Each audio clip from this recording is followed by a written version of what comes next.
We're now live. We're now live from Lagos, Nigeria. Yes, we're now live from Lagos, Nigeria, where I'm being joined by a great gentleman, Mr. Valentine Ozigbo. Dr. Baba, you are welcome all the way from Kano. You are always right on time. Yes, I'm just about to do some test run now. Oh, Ambassador Buhari, thank you very much. Thank you. Yes, I can see my friends already joining us. Mr. Valentine Ozigbo is a famous man with loads and loads of fans from everywhere. So we are here to celebrate him tonight. Mr. Valentine Ozigbo, if you can hear me, yes, let's do some quick test run and then we'll see that your internet is working, that your microphones are in order, and that your camera is working perfectly for the video. So, yes, this is just the time for the test run. We still have 2 minutes to go, so give me 1 second, please.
I can see the king of Bevista, Mr. Benny Obaze. Yes, one of my bosses in Lagos, my big brother. I love you always. How are you, sir? Yes, I have Valentino here already. You see, corporate icons don't come late. They come very, very quickly. That's part of the efficiency. Wow. My brother. My big brother. You are looking very good. I like the red on white. It's beautiful. Beautiful. How are you tonight? Fantastic. How are you? Fantastic. Doing good. Can you hear me well? I can hear you very well. Very well. Okay, my dear viewers, can you see us live on Instagram? I need confirmation, please. And if you can see us live on Facebook, live on Twitter, and live on YouTube. We're on all the 4 platforms at the same time for this great son of Africa, my very good friend, my dear brother. So I think it's already 8 o'clock, so we're ready to go. It's past 8 already, so we're ready to go. Our usual protocol is to welcome you with a song, a music that we believe you will love, and then we'll bring you in for the intro. So enjoy. Thank you. Thank you.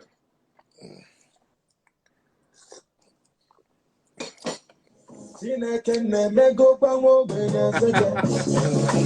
day by day, I just they celebrate. Everything I do, we just they penetrate. I just want to say, oh, thank you. I'm living large, I get them just so from my ghetto. Never forget where I come from, not from ghetto. Oh, no, no, no, no, no, no, no, no, no, no, no, no. I just want to say, oh, thank you. You found me.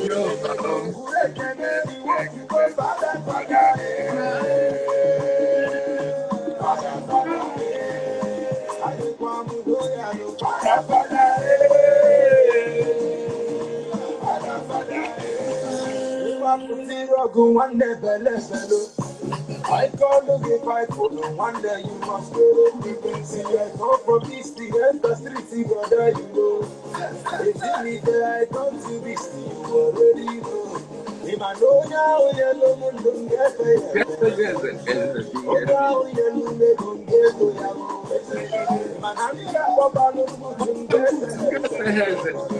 I saw no man who don't get there. I came with something to conquer. It's the wonder. So we come over the under. Fire them with the thunder.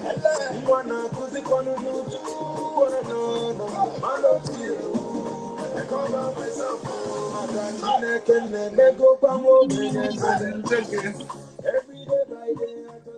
You see, because God has been doing it for you double, we'll give you another song on top of that right away. And then we'll come back. Thank you. Yes. You deserve it. You're a good man.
Ah, my brother. Thank you. Thank you, Bob D. Thank you. Thank you so Yes, much. you are welcome on this. You are welcome on this great show, and everybody wants. The people have been asking me. Yes, we want to watch this show. We have heard a lot about him, but we want to hear him speak to us. So, can you kindly introduce yourself to my viewers? Let me start by thanking you, my big brother. Thanking you, Bob D, for this great honor and privilege. I don't take it lightly one bit. God Thank bless you. you. God bless you. And God bless you for what you do for humanity, for what you do for politicians, for entertainers, for everybody. God bless you more. God bless you. Thank you. One of the hardest things I find to do is to introduce myself. And I like to keep it simple. Hopefully, where there are questions and clarifications I can provide. So I like to consider myself as a man on a mission. A man on a mission to impact lives. And I say this because I believe that there is enormity of grace of God in me. And freely I receive that grace. And also freely I must pass on that grace to others. And this is one philosophy that guides me in life. I'm also a man in pursuit of excellence who is always looking for a better way, a newer way, a more creative thing to do to improve the status quo. So in everything I've done in my life, you can check through from primary school up to today. I want to shine in everything that I do. Wherever I touch my hand, I want it to show a difference so that when I am gone, I want people to talk about that. I like to hear more what people say behind me than what they say in front of me. That's actually what is more important to me. So I'm a man who is built on that philosophy of continuous improvement, meaning that we must challenge the status quo. We must look for newer and better ways of anything whatsoever. Let it be something as trivial as washing plate at home to something big as changing the economy. So in anything that I want to do ever, I want to make sure I make a great difference. And I'm also a man who I believe I've been blessed with multiple exposures in life. I have moved from being a young student in accounting to a chartered accountant to a banker to an entertainer or entertainment promoter, down to a hospitality expert, down to a power expert, down to a soccer enthusiast and promoter, and down to a youth builder, a philanthropist, and hopefully soon a governor of a state. My dear I state, like Anambra that. I State. like that. I like that. Yes, that's an open declaration.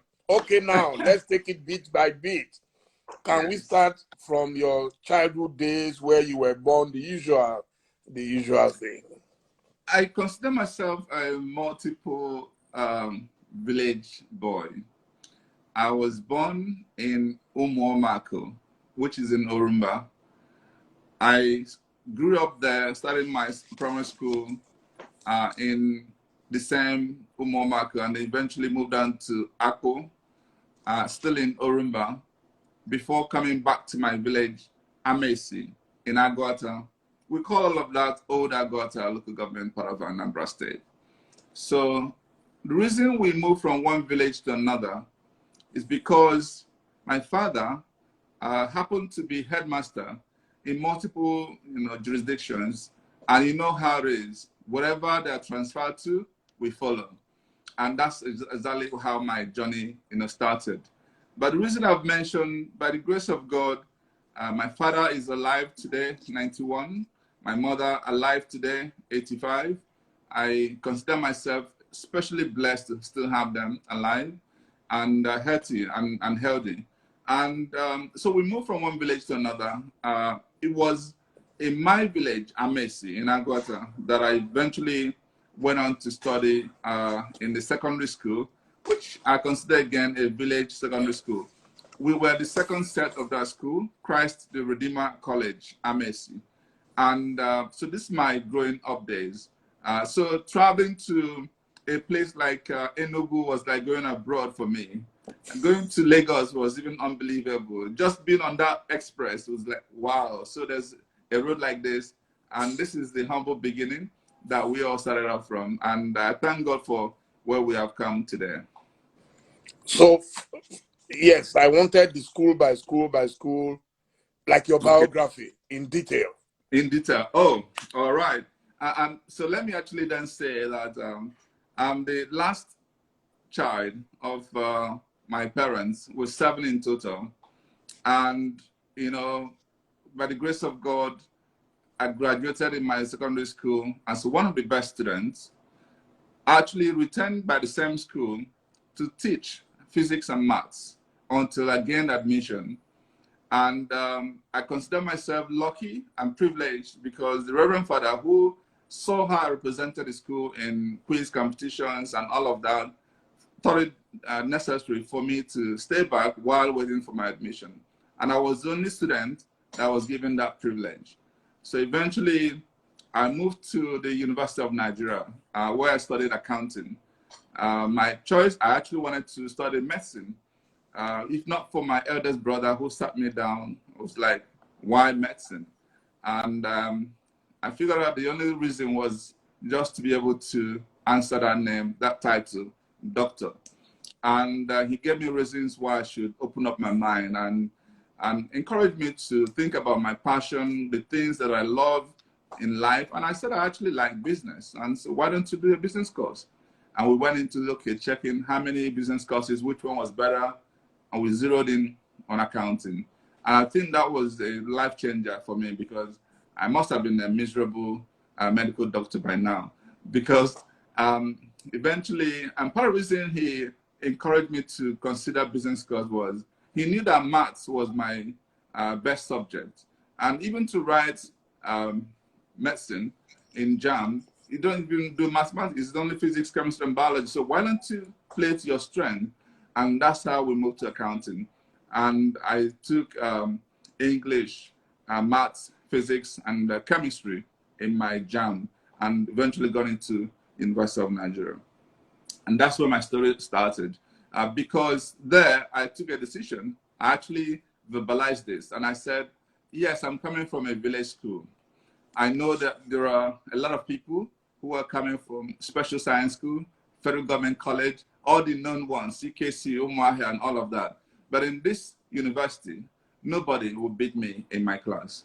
And it wasn't because I consider myself the most intelligent, because I learned early in life, while in secondary school, that if you worked hard, if you focus, if you show commitment on anything you do, chances are that you may actually even outperform the most talented. It's actually the person who hungers for it the more that succeeds, more than the most gifted. And I see that manifest in other places. When I see somebody like Messi and Ronaldo, and I can tell you that Messi appears most gifted, but Ronaldo works harder. And that's why in those intervals that Ronaldo beat Messi is because of his hard work. So that was the reason I made that statement.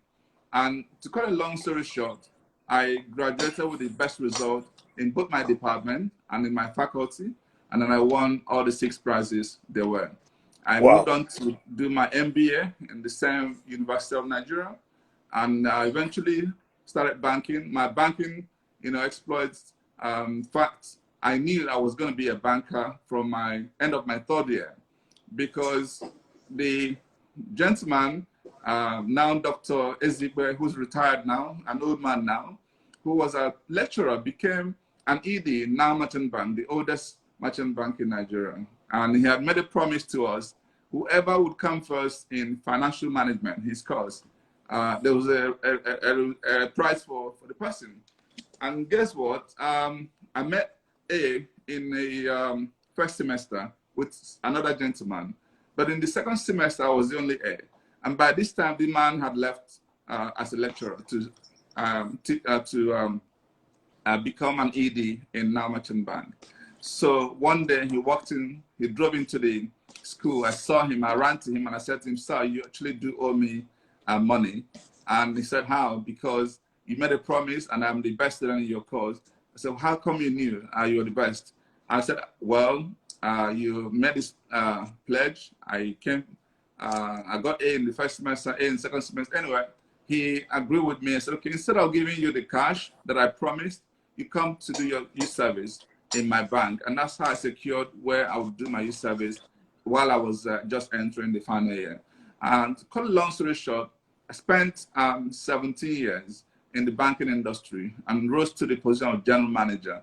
I was also head of international banking, which meant traveling to a lot of places. Now, before then, in my 30 years of existence, I hadn't left Nigeria for once. In It wasn't 30 until, years. yes, it wasn't until 2001, 2002 actually, I applied for Chevening Scholarship to study for second master's in England, and I got this scholarship. So I went to Lancaster University, where I studied MSc Finance, and then I graduated with distinction. And the school actually wrote about it in the Nigerian papers.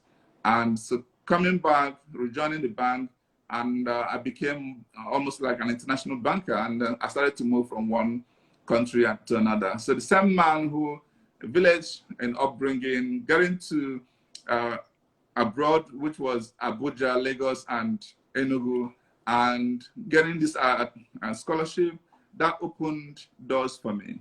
And eventually, I was moving to at least 15 countries every single year. And so that whole story of, and the reason I said it because I know a lot of youngsters are listening to us, and it's important to know there's no hurry in life. Just wait for your time, and it's coming.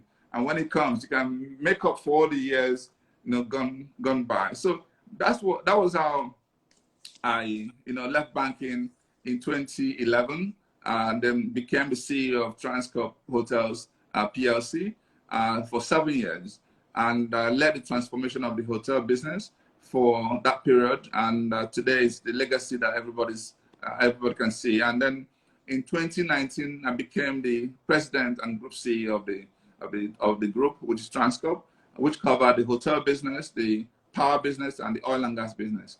And eventually, until March, during this COVID period, when I left to pursue my political career as next, hopefully, by the grace of God, next governor of Anambra State. But before then, I also have spent a lot of my time and energy in a lot of other things. I have been the chairman of Unusual Praise, which is a Catholic gospel event in Africa. I have been the chairman of Fit and Tricks, which is the largest promoter of freestyle football in Africa. I've been the founder of my foundation, the Ozigbo Foundation, and I've majored in empowerment. So I've taken a lot of leadership experts in my village. And what I used to do, gather people, get them to be mentored, and provide opportunities and funding as well for them to start their own businesses. And then I organize talent hunts where they are able to participate in acting, dancing, and I moved some Nollywood experts to show them the way. And in fact, some of the movies that I invested in, I got some of the winners to participate in those movies. So the idea is to empower the youngsters, give them opportunities, and like my boss would say, democratize luck. So this has been my journey so far. I hope that covers it all. Wow, what a journey indeed. Epic, epic. Yeah, two Thank you. things I have picked so far. Your level of confidence is incredible. You are extremely confident. It seems you know what you want and you know how to go for it. That's one. Number two, I like the powerful words. The person who hungers more for it gets it. I think it's something that all of us, whether you are young or old, Yes. should hold very carefully and dearly. The person who hungers more for it gets it. That's very, Correct. very important. Correct. Yes, I will take you back a bit. We became very good friends at Transcorp Hilton in Abuja, where your level of efficiency If I had any issue, I didn't know how you are able to multitask. You are in a meeting, you are in this, and yet you are responding, you are, and I want to thank you for all the great moments where we shared at the time. Could you tell us about the Hilton? Because I think that is where you came in contact with so many people. Who is who in Africa and beyond? Thank you so much. To be honest, I have to say a big thank you to God for the privilege of serving as the CEO then of Transcorp Hilton. And I have to also say a special thank you to Mr. Tony Elumelu for the opportunity to serve. The reality is, how did I even move from banking to hospitality? It's an interesting story. And what happened was I had worked with UBA at some point between 2004 to 2008, approximately 4 years. Within that period, I believe I left my mark because I remember we landed a number of landmark deals that became a sensation. As a matter of fact, we used to be tagged the future. And there's a special group of people that they know that at some point they're going to take over the banking industry. That's how we were regarded. And so when I decided to leave, Mr. Elumelu was not very pleased. But I took that decision. It was a personal decision, and I moved to another bank. But we kept on as friends. And this is very important, the power of relationship, power of networking. We were actually in I'd say a lounge having some drinks, and I whispered to him, as at that time, that was 2010, he was leaving UBA as the CEO because of the what Sanusi had announced. Every CEO that stepped taken up to 10 years would have to hand over. So he was already making an encroachment effort to buy a substantive stake in Transcorp. And so I said to him, if there's an opportunity to help you in your new acquisition, remember I was coming from another bank, let me know. If you're looking for good hands, let me know. And that was it. We had our drinks, we said bye-bye. The next week, I was getting ready to travel to China for a holiday. I was taking my entire family for the first time. I've been to China several times, but my family, they always wonder why I used to talk about China. And so let's go and explore it. And I was actually entering my car. I got a call to see him. I had to excuse myself. I'm sorry, I may not be able to come because I'm on my way to the airport. If I stop over, I would miss my flight. But he persisted. I said, okay. I told my wife and my kids, please go on. What may have to happen, I'll take on the flight. I have my friends, my schoolmates and all that. They will receive you in China. I will come the next day. Let me go and answer this call. And behold, that call was actually a board meeting of Transcorp. And this was where I was being interviewed then for the role of Executive Director of Finance for Transcorp, given my banking background. And when that same day, I was told I did wonderfully well and I got my offer letter after the interview. And eventually, on the day, the next day I headed to China. When I came back and I resumed, I was told, you know what? We were actually looking for somebody we could trust to run the hotel business, and we think you should go and consider it. And I said, I'm sorry, I interviewed for ED Finance. I'm an accountant, I'm a banker, this is my strength. I know nothing about hotel. My family is in Lagos, not Abuja. Anyway, cut a long story short, I didn't have my way. So I found myself in Abuja. And that's how I got into Transcorp Hilton. And guess what? One of the things I believe that prepared me, because I had been in the service industry. Banking is a service industry. But in the hotel business, I think the level of service requirement is far superior than a banking business. Because If you queue up to wait for your money in bank, you probably don't complain that much. But if you're waiting for your room, or your food is not good, or anything happens, and guess what? You're seeing a message on social media where you're being called up. Anyway, one of the things that helped me is what I consider my level of emotional intelligence. It's a long time I've understood what humanity is all about.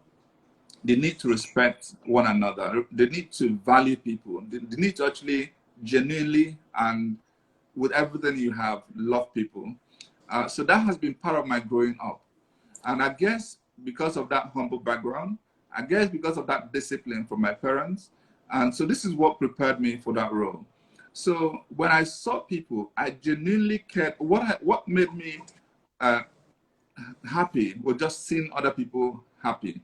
So if I was attending to you and I had any inclination that you're not yet well satisfied, I will stay back to apply the, because for me, that was far the most important thing, the reason I was being hired.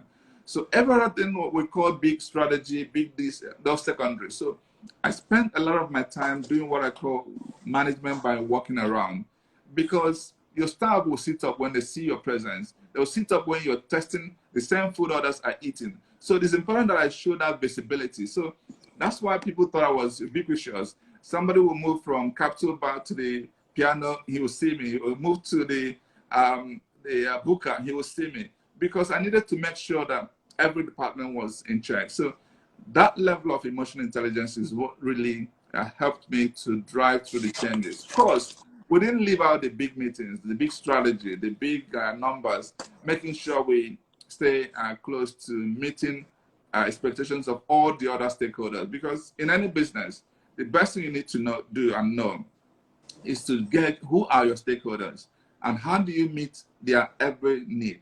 So if you have shareholders, how do you meet their returns? If you have regulators, how do you ensure there's zero infraction? If you have customers, guests, how do you make sure they're happy that they are giving you the nod you require? If you have vendors, if you have communities, if you have staff, everybody must make sure you take care of them. And that helped me. But the two things I like to add here, one of the things that actually then helped me shape our behavior more was imbibing in that Kaizen culture, what I call the culture of continuous improvement. So we always look back to say, how do we know we're already #1 hotel in Nigeria, but we were not benchmarking ourselves with Nigerian hotels. We have a lot of guests who are well-traveled, who come from abroad, and when I go anywhere, if there's any new thing, we have to come and talk about it. Which are the ones we can customize locally? Which are the ones we can imbibe internally? And all of that helped to shape our behavior. And ultimately, it wasn't a surprise. In the last 6 years before I left, we won almost every single award in the continent. We became the most decorated hotel. We won the best in Africa for 6 years consecutively. And this is not some local award. This is 7 Stars Award, Luxury Hospitality Awards, and World Travel Awards. So for me, I am very gratified that we left that mark. And people keep talking about this and the changes, the renovation we did, the transformation we did. And people used to compare our hotel with other hotels in Abuja, but not anymore. The difference is clear. And it's all because we internalize those learnings. Thank you. Wow. Yes, I can confirm to you that you almost became synonymous with the hotel. And whenever I was going there, but then you also introduced me to other the organization. So thank you. Thank you. Thank you. Now, Thank of all you. the places you've worked, I would want you to tell us what you learned along the way from each of your duty posts. Yeah. Okay. Let me even go back to my banking days. Let me start off with that Now Merchant Bank. Now Merchant Bank was an affirmation. In fact, that was where my confidence grew. And the reason was I had left school as a whiz kid, the best student and all of that. And I started to carry myself as a leader. I always would worry about what will I do that may impact on the people that considered me their leader, including my fellow classmates. How do they see me? I needed to make sure that what I did gained the level of acceptance and approval. So I needed that helped to shape my behavior. But something happened. I got into Naamachin Bank as a young copper, youth copper. The first assignment I was given was to take some spreadsheets, the financial account, audited accounts of PLCs, to go and analyze. We'll call it spread analysis. So they showed me a computer, how to put it on. But unknown to them, all through the period I was in the university, all through the period we were having multiple strikes by lecturers, I was busy learning new things. I was busy with all kinds of computer trainings, and those came very handy. So when they left me and I moved on to the system, and then I undertook that very first assignment. And then when I was done, and I passed it on to Mr. Obuzo, who was then our manager, he opened this document and he says, wow, in my entire years of banking, I've never seen anybody who has done it this good. That was an affirmation that, okay, so I'm actually good also, even at work. And so I have to keep this momentum. And imagine that I left him after my youth service to join Diamond Bank. This man broke down in tears because he was making an effort for me to be retained, but I had gotten an offer. So I left Naamachin Bank in the morning and I joined Diamond Bank in the afternoon. I never looked for a job in my life. I said everything had been in that sequence. So that was how I joined Diamond Bank. And within 2 months or so of working in Diamond Bank, Human Resources Department, managing files and all of that, I was posted to Warri branch. I thought that was the most wicked thing anybody could do, because as at that time was a period of a job and a security crisis. And there was nothing I didn't do. I looked for everybody I knew who knew Mr. Pascal Dozier to call in to change this posting, that I'm not going to Warri or I'm resigning. Eventually, I had no option and headed to Warri. I didn't realize my blessing was awaiting me there. I moved to Warri in May. By December the same year, in fact, the surprising thing that happened, again, excellence pays off. It never fails. It's almost like saying God never fails. Excellence never fails. I went into Warri and they were expecting 2 staff. I wish my bosses are listening. They were expecting 2 staff. And 1 in marketing, 1 in operations, but they sent only me. Eventually, there was an argument between the 2 bosses. Where would he be deployed? They decided, okay, I will work in marketing in the morning and I'll work in the operations in the afternoon. So every morning, I'll go looking for business, looking for deposit, looking for customers. And then when I come back, thinking you are tired to write your call memo, there are heaps of entries you have to pass and book. And guess what? I became so good in both, to their surprise and amazement. And so when in December, within 6 months of my joining Diamond Bank, they asked every branch of the bank to vote for their best staff.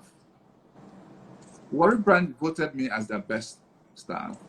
And coincidentally, the same branch became the best branch of Diamond Bank that year. That's how I became the best staff of Diamond Bank within 6 months of joining. And again, I continued on that trajectory. So I learned a lot of things. I learned the discipline of excellence, and I learned how to work hard and just be the best in whatever it is that you're doing. So, and after 5 years, I became a branch manager in Continental Trust Bank in Warri.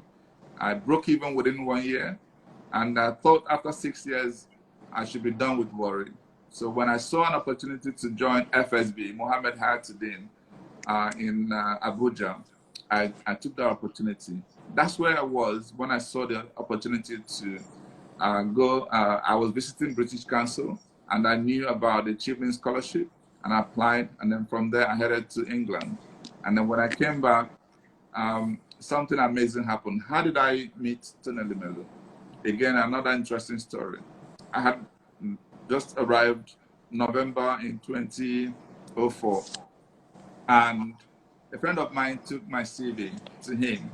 By the time he saw best staff, best this distinction, eventually he wrote to his one of his colleagues, please interview and hire immediately. So he hadn't even seen me. He had already written on the CV, hire immediately. And so for me, when I got to this gentleman, Bumi, and he was interviewing me, and I saw his script and what's been scribbled on my CV, I knew it was now a mere formality to just agree my time. So, and that's how I joined Standard Trust Bank, that then coalesced to become UBA at that point, 6 months after. And we went through that transformation, learned a lot of new things. And because again of my having returned from England and the network I was now operating with, and that's how I became the head of embassies and multilaterals, head of offshore liaison, head of international banking, and eventually head of global transaction banking. And all of this happened within 4 years. And we opened a US embassy account, World Bank account, all kinds of important relationships were built. And so you can imagine then living what that meant. But there's something that UBA did for me. That opportunity to move around the world, move to almost every country in Africa. You know what I meant? It meant going to meet some presidents, meet some regulators, because to open a bank requires those levels of meeting, requires you have to prepare a business plan, engage regulators at that point. It requires that you have to engage real estate people to find the head office, interview staff, integrate the IT, and then you do all of that because you have to make sure you situate the bank in a place of viability. And you also have to find locals that we partner with, because any country we go to, we want to identify with a strong, credible local to be part of going to partnership. So we learned a lot of things. I learned how to grow new businesses, how to engage multiple stakeholders, how to, actually eventually became a trainer. I was teaching altogether, I think I must have trained over 1,500 bankers, because we started operating banking at a much superior level where you have seen it all. Because when you are in a meeting with a CBN governor, a central bank governor of that country, and they're asking you, what are you here for? You've got to explain the opportunities in that country and what kind of banking services you're hoping to bring to create a niche for yourself. So when you have operated at that level, I consider myself a complete banker, because my experiences cover retail, commercial, corporate, investment, international, all aspects of banking. So now coming to the hotel, I've already spoken about that. Thank you. Fantastic. Before we continue, we'll give you some music. It's been, trust me, you are super hot. Super, super, and you are getting a lot of rave reviews online. Thank you. Oh, wow. I have no other God than you. I have no other God than you. No other God. I have no other God than you. I have no other God than you. You have done for me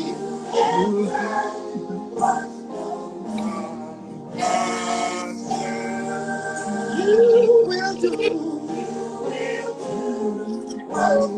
What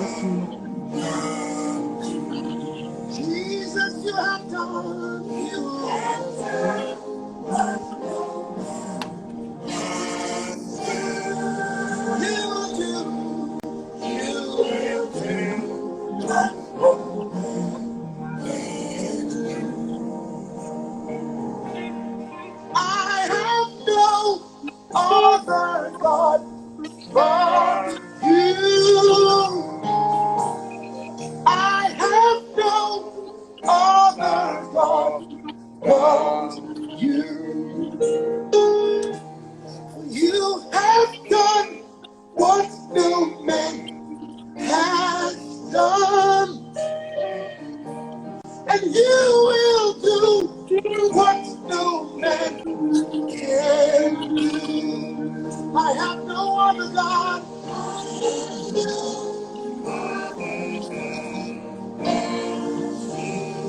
have no other.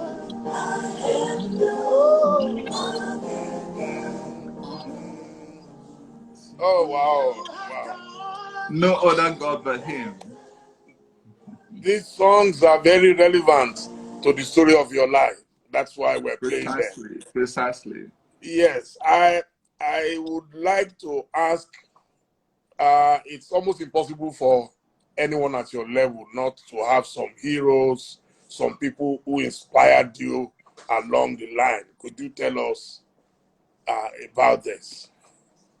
To be honest, I see inspiration from even the least of people.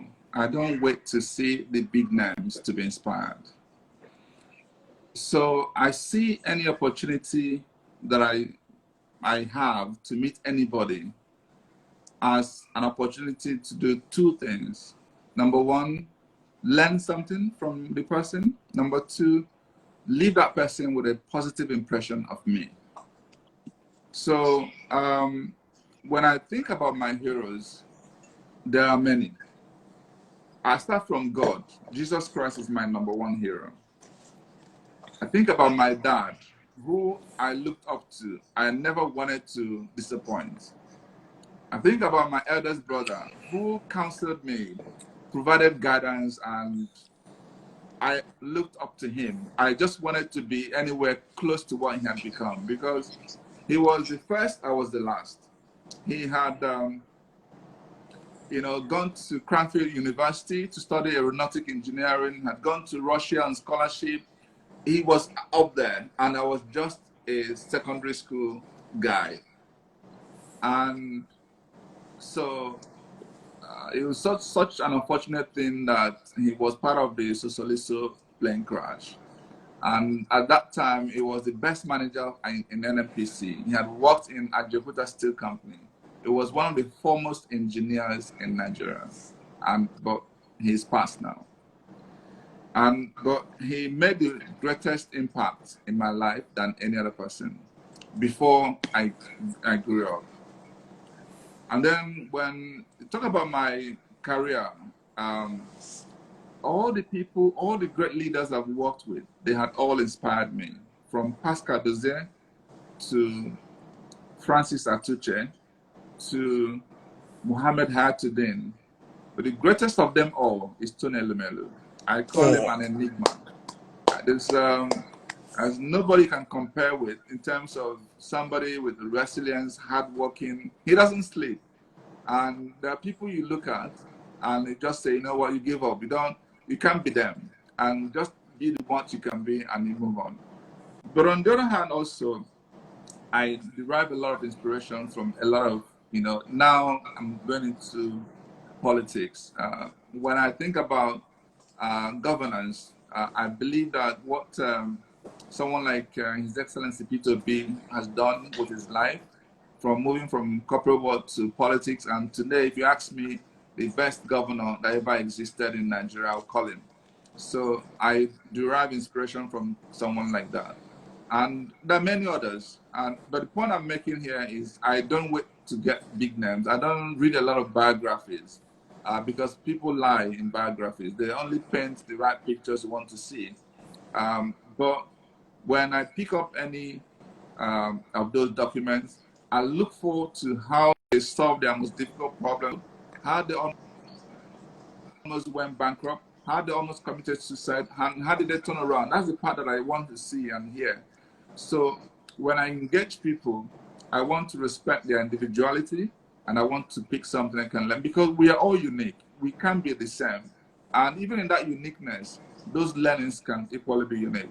And so it's when you have value for humanity, respect for humanity, that you can actually begin to get inspired truly by those humanity.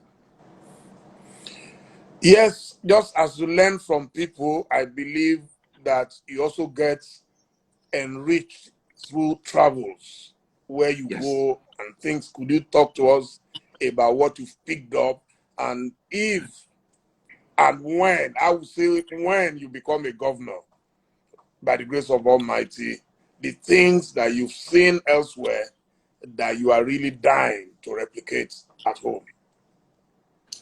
Um, to be honest, this is getting to the meat of our conversation, which I like to take my time to explain.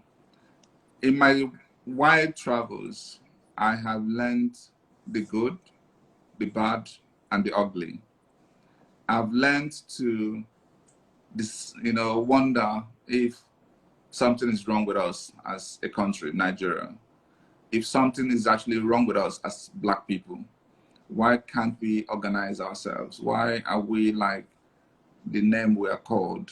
When Peter Botha spoke about the Blacks, they can't organize, leave power to them, they'll kill themselves and live, and we begin to act in that manner as if we're destined for doom. I've also seen brilliance among our people when I travel. I see people who inspire me. So, wow, so we have people like this, they exist. But how come collectively we can't achieve anything? I have seen all that. And that's actually where the thought process of how can you make a change, started. Even when I was going for the Chieftain Scholarship, the most critical question they always ask you is when you go out there, when you have been developed, when you've been trained, and you need to tell us how you want to impact locally. The essence of Chieftain Scholarship is for you to travel abroad, experience life, come back and impact the local environment. And so I started thinking about what is it I can do to bring this type of order, discipline, law, the magnificence that we see and experience, the things that we cherish when we travel abroad. How do we make them happen, locally? So when I think about how, badly we are fared as a continent, not just Nigeria, how we haven't really added much to humanity compared to other races, how people who share similar stories with us have moved on. We were not the only colonized. There were other people that were colonized. We were not the only people with multiple, ethnicity, multiple religion, multiple this. Why is our own case different? And even among us in Africa, when you start to look for shining stars, the examples, you hardly find. It's not only more recently, you start to see the improvements you've seen in Ghana, in Rwanda, in Botswana, but when you see all this, you wait to see when there is, transition, when power moves from the person there to another person, let's see the consistency. And so it's not just a fluke, something that has happened by accident. So in all of this, my own deepest introspection is how can we set a new standard? Does it mean we're going to live our life for this number of years and these changes won't happen in my own home country in my lifetime? That would be my greatest regrets because of these exposures and experiences that I've done. And so one of the things I decided, I will be 50 this year, and meaning I'm going to be crossing to the second half of my life. And if there's anything that I can do that will give me joy, the greatest joy, is to see how I can help to change that narrative for a Black man. And you don't need to wait until you become anything bigger. Quite frankly, at a state level, if we have an opportunity to transform Anambra for good, if we have an opportunity to set a new standard for governance, where other states can come and copy and learn how to govern, if we have an opportunity to change the trajectory, have an opportunity to, basically set a new example. We're not yet campaigning. I'll come to what the things I can do in our number. This is the thinking process, the thought processes that I went through to arrive at this juncture, to say, this is time for me to go in there by the grace of God, with his support and with the support of massive number of Anambrarians, take over mantle of leadership and work with a team, because it's not something I know I can do alone. And this is the beauty of emotional intelligence.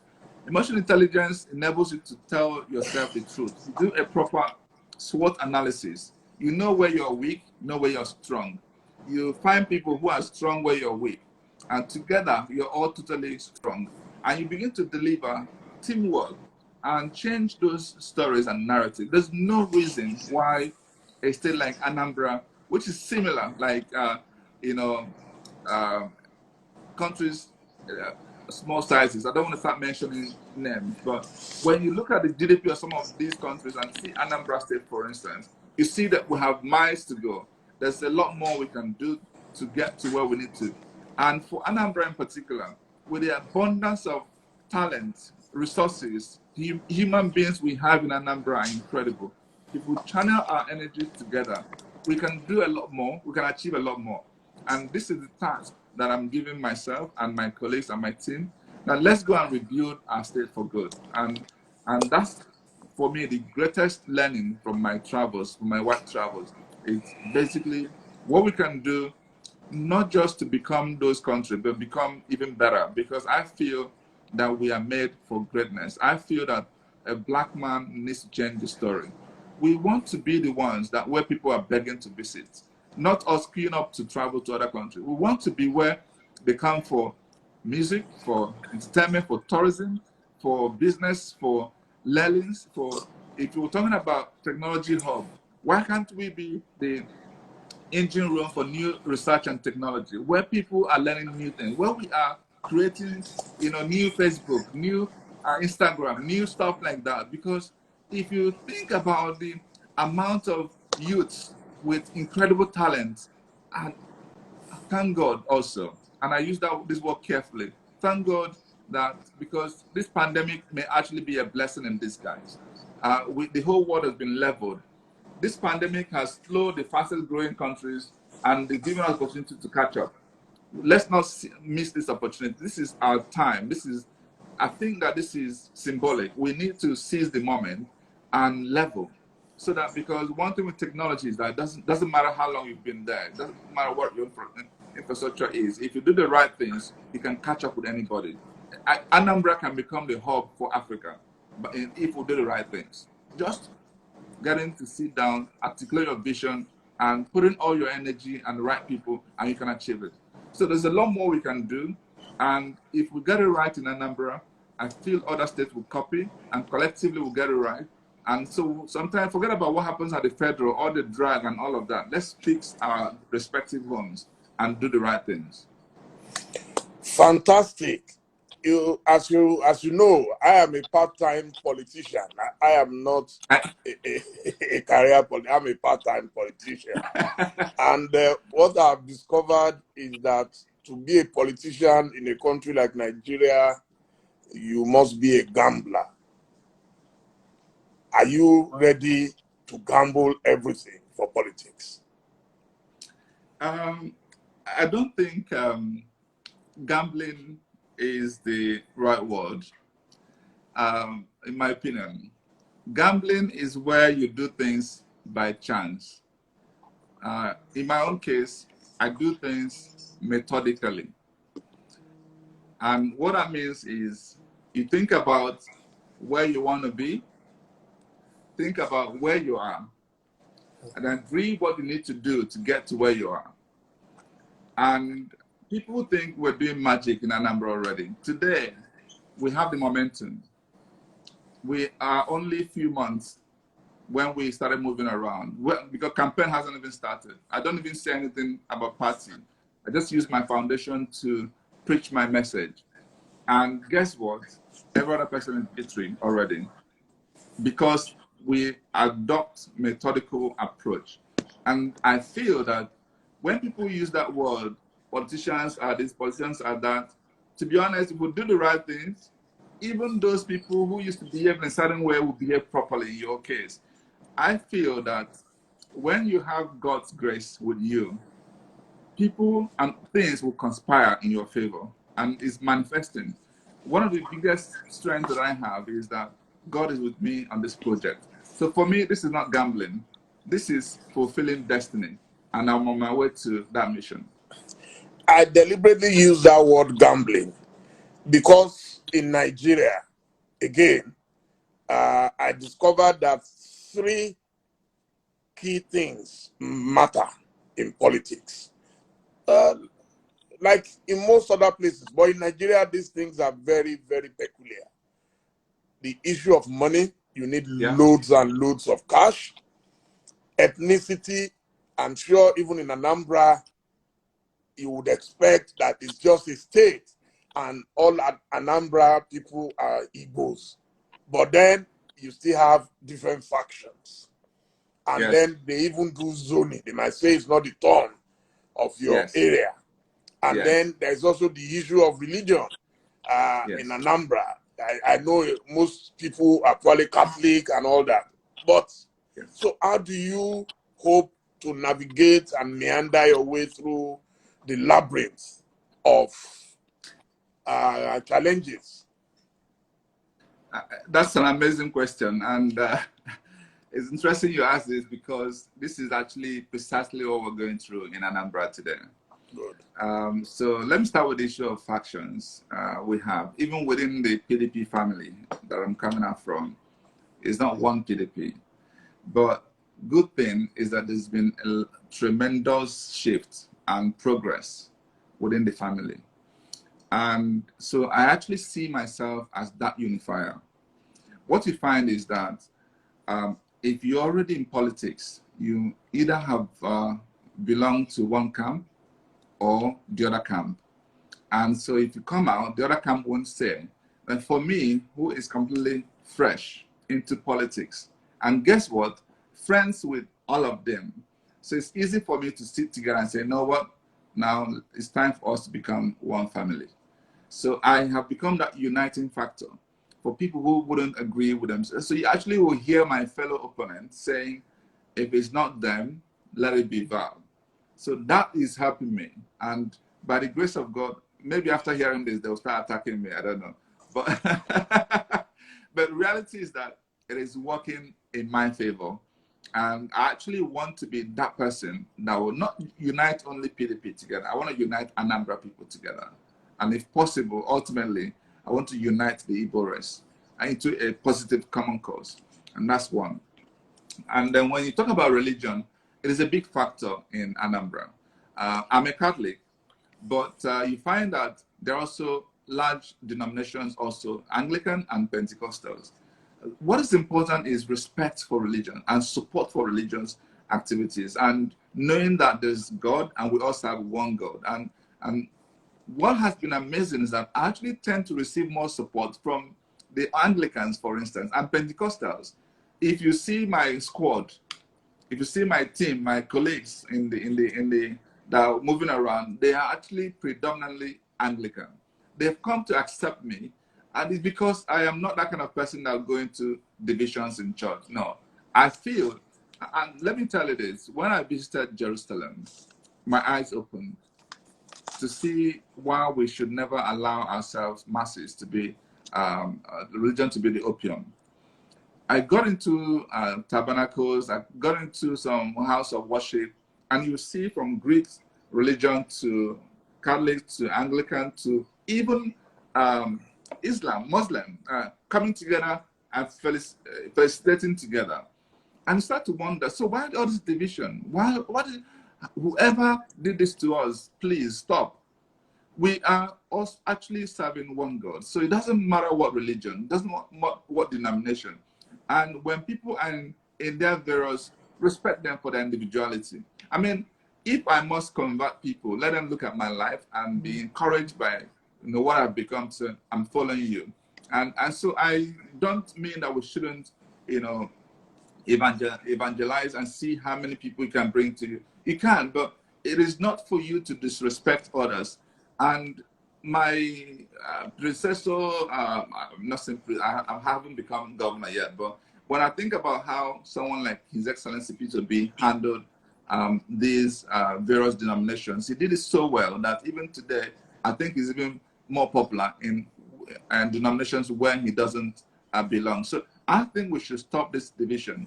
And if I have my way, there shouldn't be religion in politics. There should be two different things. But this is what we are meeting on ground. And what therefore I would say about the last thing you said, which is about money, is if you actually are on the right path, if you have massive acceptance and people already seeing success, they will come to your rescue. And for me, I have to thank God for the much I have achieved in life. I feel that I'm prepared for this election. I have my plan A, plan B, plan C for funding. So it's not an issue. Yes, money is a big thing in politics. It shouldn't be so. If I have my way, these are the changes I want to bring. How can we get the best of us without having to spend enormous amount of money? But you can't change this from outside. You can only change it from inside. You have to go in first before you can orchestrate the right changes. And I see, again, this pandemic as an eye-opener, as a leveler, because if, for instance, we decide to adopt electronic voting, electronic campaign, I can tell you a lot of that money we waste will be gone. We will be able to do smart things, more efficient things, leveraging technology. And if you see the amount of money the INEC budgets every election, all of that can be saved. So I think we can leverage this opportunity, take advantage of it, and make the best out of it. And for me, it's already one of the things I would pursue if, by the grace of God, I become, successful in politics. I want to see what changes we can and cut waste. We can do a lot of things just by cutting a lot of waste because there's so much to cut. Yes, we've actually passed our time of 1 hour. Fortunately, Instagram has been very generous to me in particular. So we're not going to be cut off. So we'll have more time. But before we continue, this is a night of celebration of a great man. We'll play yet another song. And then now we're going to one of your icons,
Osadebe.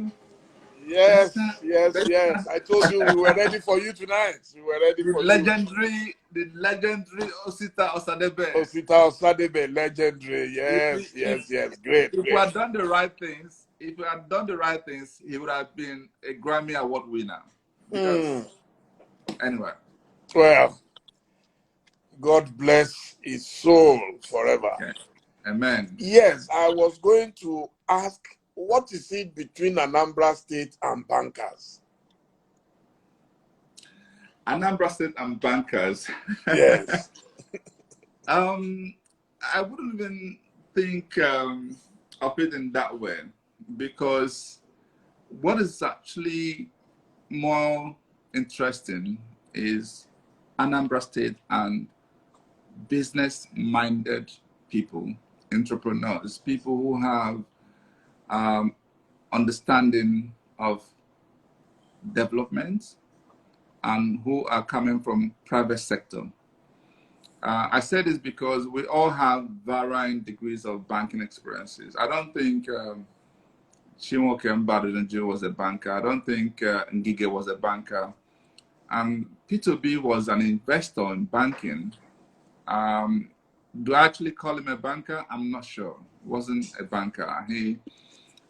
When you operate at that top level in the boardroom, it's different from understanding what retail. So it's actually only the current governor and myself that would be true bankers. But what I see that resonates strongly is that private sector perspective to politics. And why it's important is that in today's world, it's not government that employs. It's not government that creates jobs. It's not government that builds those massive infrastructure. It's actually government that simply provides the environment, the enablement for private sector to take leadership. And this is the concept that my boss used to preach about Afro-capitalism. It's got to be anywhere you've been to, anywhere in the world, it's actually small businesses that will be the bedrock of the economy.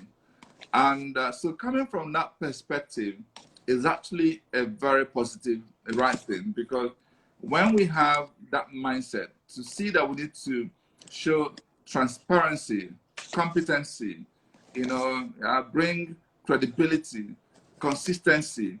I don't mean to say that you have to have those experiences to be all of that, but you know that this is the world you live in. Today, if and no quarter will pass without my submitting a record of what I've done. Every month, I sit down to do what we call monthly performance review. What did we say we would do? What have we done? What should we have done more? Why did we not catch up with this? Okay, what measures are you going to take to get there? That mindset is what we need to govern properly. And in most cases, we need to do a lot of improvements and shifts in our civil service and our public service to get to that level. A lot of efficiencies we've seen actually are coming from private sector. So we need to govern, do in politics like we think we're doing it in business. Cut every waste, raise efficiency, and grow the momentum. And that's what I think the opportunity that we have to do. Well, one of my favorite quotes is that leadership is about managing people and resources. Precisely. Unfortunately, in Nigeria, it's more about politics. It's not about merit or meritocracy. It seems most godfathers do not look for merit. They look for control. They are control freaks. And they look for people. Don't you think you might appear too strong to be under undue influence? See, who owns Anambra State is actually the people of Anambra State.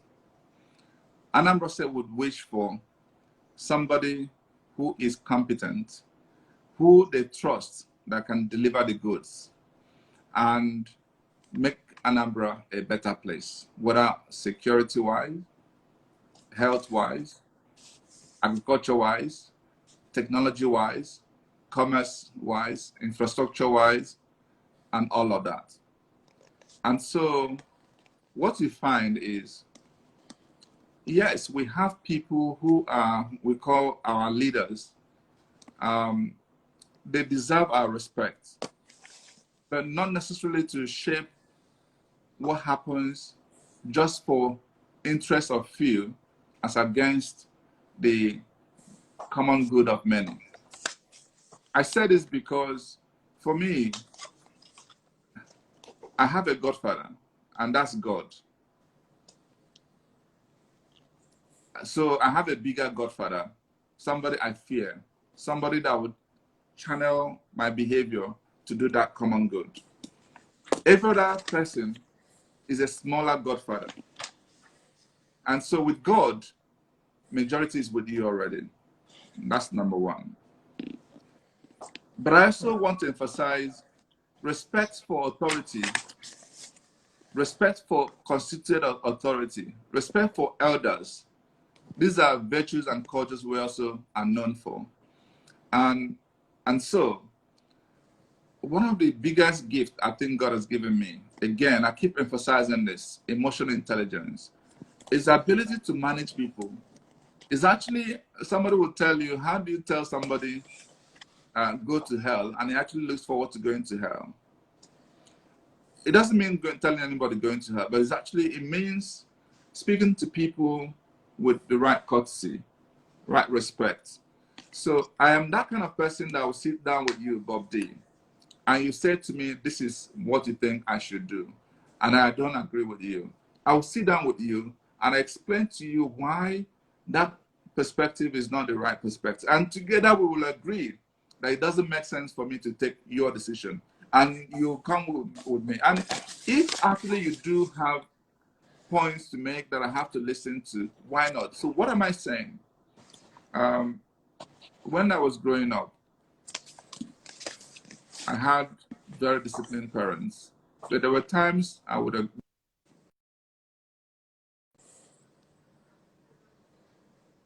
Hello? I can hear you Sorry, now. I don't know why we're having Yes, network issue. you are back. You can Yes, hear me still? I can hear you. Yeah. There were times, yeah, there are times your parents will speak to you and you say, my mom, my dad, I'm sorry, I don't think this is right. I know you're my parents, but why don't you consider it this way? And they see your reason and they go with it. So what am I saying? It doesn't remove the fact that I am, obedient to my parents. So godfathers will have no reason to worry for my case, and they've seen that reason. They know that I'm respectable. They know that I'm humble. They know I will not disobey when they give the right, uh, you know, direction. But of course, when it is clear to me that they are saying what is not in consonance with the common good, or what I consider is according to what I consider fear of God, I would respectfully sit down with them to agree an alternative. So that's the way I think we can manage the issue of Godfather. And in Anambra, I thank God that we have people who are credible, responsible as our leaders. So I believe there's not going to be an issue whatsoever.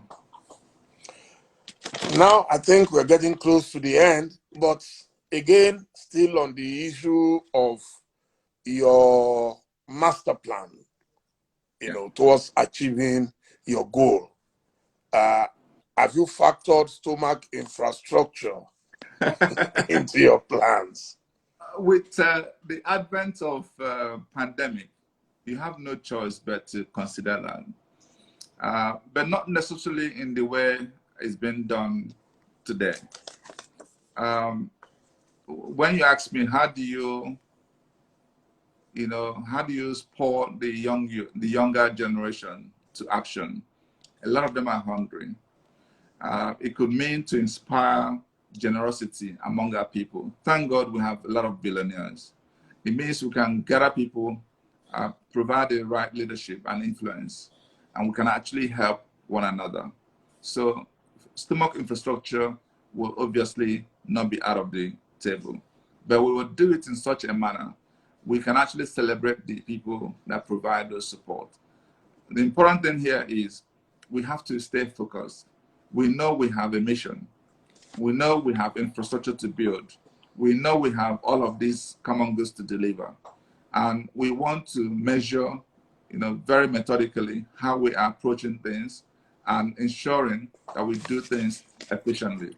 So we will not sacrifice the future for what we have today. We will take care of today and we'll take care of the future. We will go with our big plans. We also take care of our immediate needs. And it's actually what I call the concept of balancing.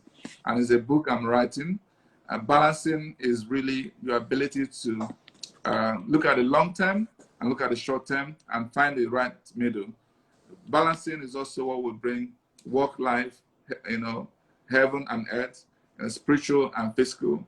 All of that, when you find the right balance in your life, you're truly happy. And I want to write that book to help younger ones, when they are in their moment of decision, what are the factors that they bring together to help them in taking the right decision? The decision that will not just make today a sacrifice for the future, or the future a sacrifice for today. Because if you focus too much on the future, you may die today. If you only focus on today, there won't be any tomorrow for you. How do you find that trajectory that can help you recognize both the present and the future? The same thing we do in governance as well.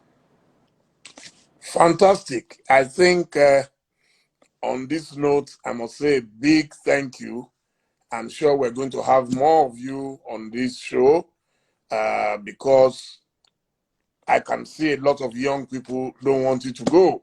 I'm reading all the comments and it's been very, very positive. So I wish you the best of luck, and I am sure you are closer to your destination than you can imagine. We love you. Thank you. Thank you, my Thank you brother. so much. Thank you. Thank you so much. Thank you. God bless you.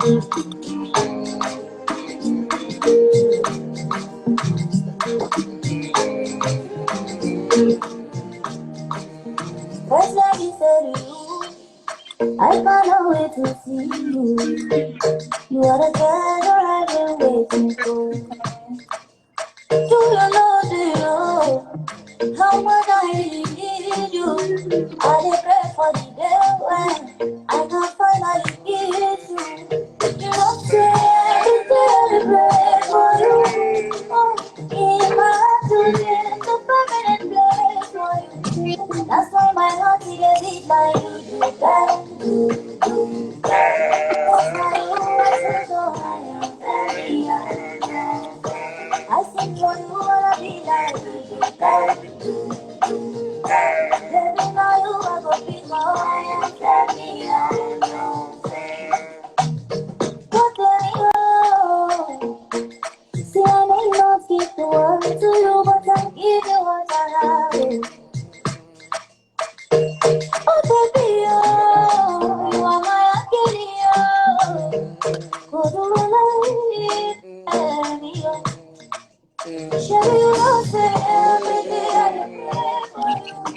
Oh, in my heart, it's a permanent place for you. That's why my heart is like you, like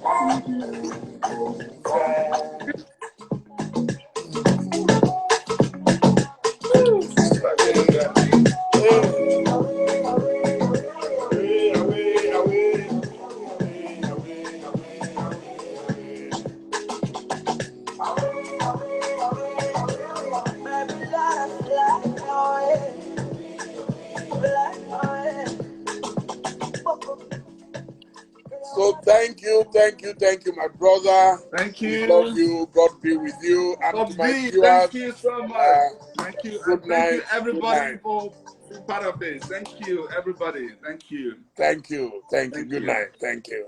Thank you. Good night.